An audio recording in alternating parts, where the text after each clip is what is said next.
The book Rich Dad Poor Dad by Robert Kiyosaki talks about owning businesses and making money work for you in order to become rich. It's not a bad idea. Games like Monopoly makes us believe that owning a property is just a matter of opportunity. But this could not be more false. What if you bought a company but then it failed within a few months? This occurs more often than we imagine. Whenever an entrepreneur friend comes to us to pitch their business, they tell us it's a sure thing. But what does that mean? Most of the investors soon realize that what they were promised turned out to be a lemon. That is a very sad situation to find oneself in. But the question is, how do people get in this conundrum where that sure thing turns out into a lemon? The answer is the ignorance of accounting and finance. Robert Kiyosaki had written a great book, but it failed to create a revolution in the pedagogy of account and finance because it offered a lofty dream but failed to provide a strong foundation and the ladder to slowly rise up to his promised land of entrepreneurial prowess. This is this gap that this chapter is going to fill. Instead of starting from the basics of accounting, I'm going to start from the highest level of accounting and finance. 2 decades of management consulting and hundreds of books on account and financing have prepared me for this chapter. In order to be a big shot entrepreneur and a tycoon, you must first know how to be a doctor, or at least a mother. You might be wondering what I'm talking about here. I am bringing in an analogy so that the lesson of accounting and finance sticks in your mind. How would a mother or a doctor know that her child or patient is healthy or sick or in critical life-threatening condition? In my analogy, every entrepreneur should at least have the knowledge about health as much as a mother. Then, in case the sickness is severe and it's now a life and death situation, the equivalent of a doctor in the case of health will be a professional chartered accountant or CFO in case of businesses. A mother, upon looking at her child, will check the indicators like whether he is eating properly, moving properly. Then she will also look at whether the food that the child has eaten is being digested properly. That would be known by the weight and height of the child, as well as the skin color. Then she will be very cautious to make sure that the child has no fever. If she feels a high temperature, then she knows that something is wrong, and she will rush the child to the doctor. The doctor in turn will do his own diagnosis, and based on the symptoms will find the cause, then will provide a prescription, and where it is needed, he'll recommend an operation. So what I'm getting at is the entrepreneur, like the mother, must always look at his business or businesses to check various indicators that are mainly summarized into 3 headings. Is the business in profit or loss? Is the net worth of the business positive? Is the cash flow net positive? That's the most fundamental health vitals that an entrepreneur must always look when running a company. Whenever there is a problem like loss, negative cash flow, and negative net worth, it's equivalent to having a fever. Some very clever entrepreneurs might know what to do, but the investigation in such a case should be outsourced to a professional chartered accountant or CFO.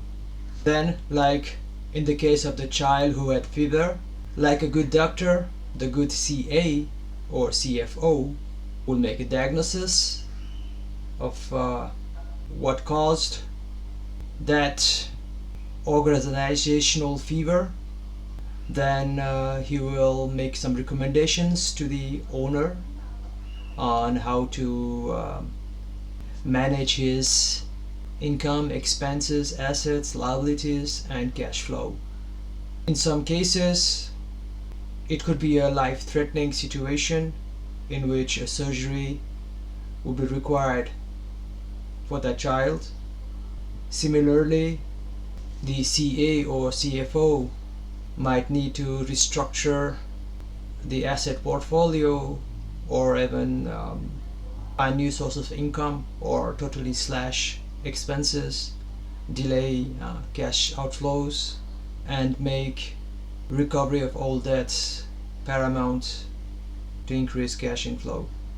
Of course, the number of accounting and financial treatments is much faster than what I've just enumerated here.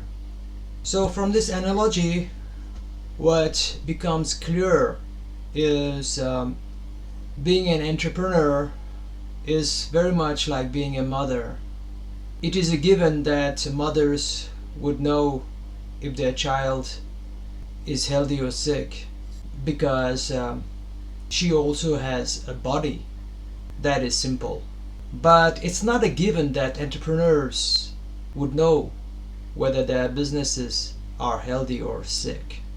We are not inherently businesses like we are bodies. That is where it's complex, and the studies of accounting and finance is a must. Now let me illustrate using the table 3 in the diagram above. It consists of 7 companies. Then in the first column there are the different headings of account and finance. The first one is called the equity, or the invested sum, which is known as the net worth. It's also derived by subtracting liabilities from assets. Next we have the revenue. Not every sales correspond to cash inflow, so we have the next heading to indicate that. Then we have the expenses. By subtracting expense from revenue, we get the profit for that company. The owners might take some money home, and that's called drawing or dividends. Then subtracting all the money that went out from the money that came in, we have cash outflow and a net cash flow. Finally, I have shown the verdict on the status of that company, which might be healthy, sick, or bankrupt, and then the logic behind. So let's say that you are playing a game like Monopoly in real life, and you are offered those 7 companies to buy. Which one should you buy and which one you shouldn't, and why? This is where the painful hours you spent studying accounts and finance in college and university will come in hand. For the sake of brevity, I will not go through every figure, but directly point to you at the red figures marked within brackets. As you can see, the first company, Aurora Ventures, has nothing in red. Everything is fine. The profit is good, the cash flow is excellent, and the net worth is good with a very low amount in loans. So this is a very healthy company. It's a buy. Next you have the Zenith company, which has 2 figures in red, meaning negative.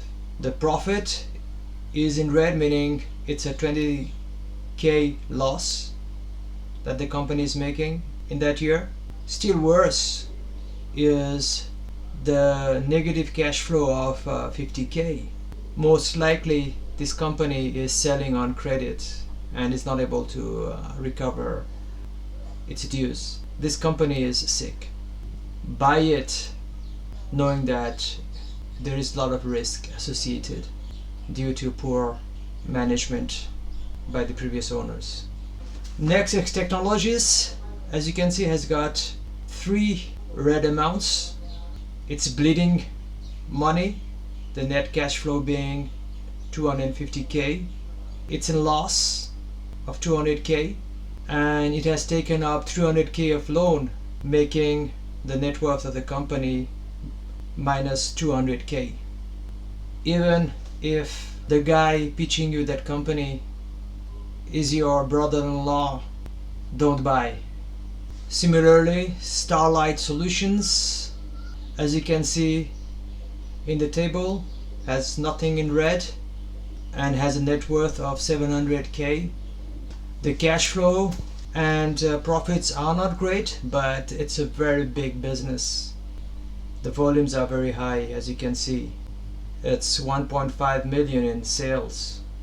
So it's a buy if you like high volume business. Orion Innovations isn't doing great. The figures are all mediocre, but the worst is the cash flow, which is minus 50k. So it's sick. The net worth is quite high, so don't buy unless you have knowledge in the sector that the company is in. Phoenix Dynamics has nothing in red. 200k in cash flow. Net is very good. Sales are also good. It's a buy. Finally, Titan Global has got 3 red amounts. The case is similar to Nexus Technologies, so I'll not repeat myself here. In this way, you now know how to recognize a healthy company, a sick one, and a bankrupt one. You're now a qualified mother who can know whether her child is sick or healthy or is in a life-threatening condition. Mind you, that still doesn't make you a doctor. Similarly, in this section I have taught you how to read the financial statement of businesses, but that doesn't qualify you to become a chartered accountant or chief financial officer or a CEO yet. But now you know what they do now. Finally, I want you to take a look at figure 1 in the diagram. Like the mother doesn't believe in just the words of her child saying that he's fine, and instead observe his ability to eat and to move.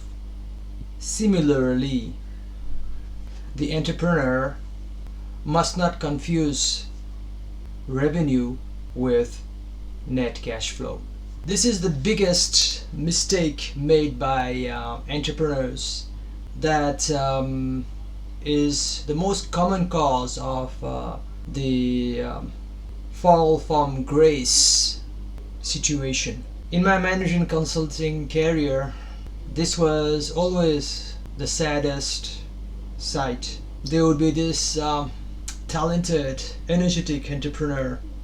He'll build his company, and it will be a story of riches from rags. Then, because he did not know this concept I'm going to teach you right now, he would fall back from riches to rags. Like your careless mother who just asks the child, "Are you okay?" and he says, "Okay." Then she takes it as a final verdict, only to realize that the child wasn't actually okay when he falls sick. The entrepreneur, at the height of the corporate life cycle of his business, is fascinated by the exponentially growing revenue, as you can see in the diagram in blue.